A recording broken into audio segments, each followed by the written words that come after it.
Yo, this is Buckshot, the BDI represent Duck Down. You checking out G4 Freestyle 101. Check this out, man. I'm about to go in the booth and spit the hard, just off the top, off the bottom, off the middle bar right now. So y'all make sure y'all keep your eyes open. G4, Blue Yak.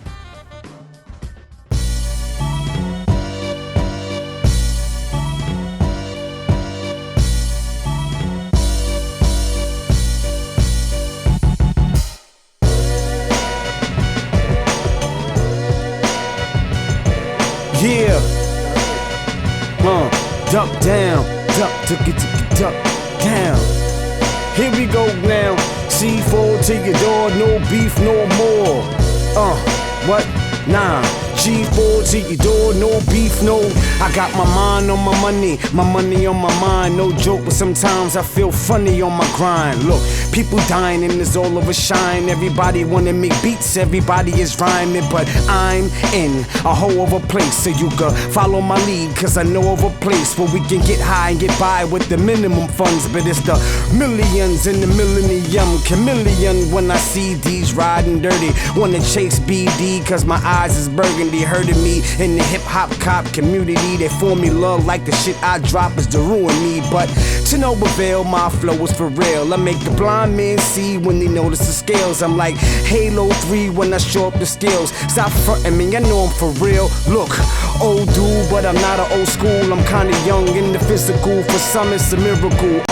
Yeah, far from dumb, I'm actually smart. While I wrap up a meeting, you can rap in the park. Look, I'm a fast car, a NASCAR, buck 80, Buckshot hopping in the Mercedes. She's crazy, cause she wanna mess with me. What now? Buck representing Duck Down, like,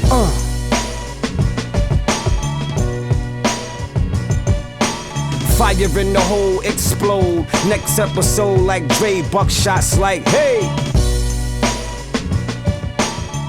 I remember I actually grew up on Run DMC, and I grew up on the Fat Boys, and I grew up on hip hop, you know, from that era. So I was maybe in my early teens, maybe 13 or something like that. And I used to freestyle with a friend of mine in the hallway. We used to bang on the walls, and we used to freestyle in the hallways. And then we took it to the lunchroom in school. I always knew that I had to pay dues, so I would go to different shows, different clubs, and just asking for a shot to do whatever I did. If there was a competition, I was in it. If there was a talent show, I was in it. And I actually didn't win half of the talent shows, you know what I'm saying? But I always got a chance to perform. So for me, that was a bigger picture. Just being able to get in front of the crowd and do what I like to do and get a chance to perform, it was a real big thing for me. From there, it was pretty much just dancing in the crowd. I was a dancer as well. So I kind of started off with the universal fundamentals of hip hop. And then I said, you know what? Special ed changed my life. I remember specifically. This was before I met him. I never had no deal. But special ed kind of came out with a rhyme that made me go, all right, young people can't rhyme. Because before that, I thought you had to be like in your 20s and, you know, high school. I never ever seen a rapper in high school. I never ever seen a rapper still, not only in high school, but surrounded by high school atmosphere.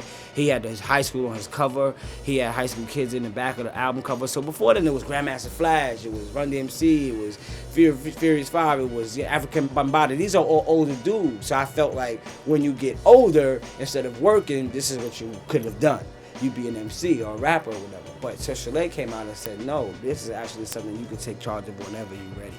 And that sparked a revolution in me, because I came out when I was 17 with Who Got the Props.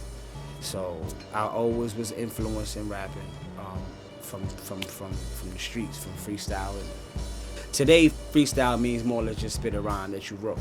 Yesterday, freestyle meant to really come to the top of your head. I'm in front of a camera. I know Jamie the Damager. If you give me something, I know how to handle you. I got a sweater on. I look better on TV. You know, this is what made MCing such the thing that it was, because you had to, you know, not only be good at that, but the better you were at that, people liked it. I know some people who can't even go to the top of their head for more than 5 minutes, you know, without, you know, ha ha ha, joking or feeling embarrassed or whatever. But people that can just go on and on and on with freestyling, it's a skill. And if you really notice, the majority of the people who freestyle consider themselves what we call below radar, backpack, whatever you want to call it. A lot of those people, Common Sense, Most Def, Tyler Quality, Buckshot, these are all people who freestyle on top of that. A lot of rappers don't do that. Well, mostly the mainstream rappers do not do that because it serves them no purpose. For us, it's just a form of entertainment that we grew up and we like, and we keep that alive. And I think that's the reason why people will start calling them lyricists, MC purists, backpacker, whatever. But Buckshot represents the Biggie almost sense of that, the underworld sense of the backpacker. Look, you might have heard some records that I put out, you might have heard some albums that I put out, but those are me at work, conditionally doing things that I know can go to certain areas. Here's when I'm just going for broke, and you get to see whatever type of skills that I have, not held back by, you know, a song, a title, radio, a DJ personality. It's like now you get to see the rapper really go in.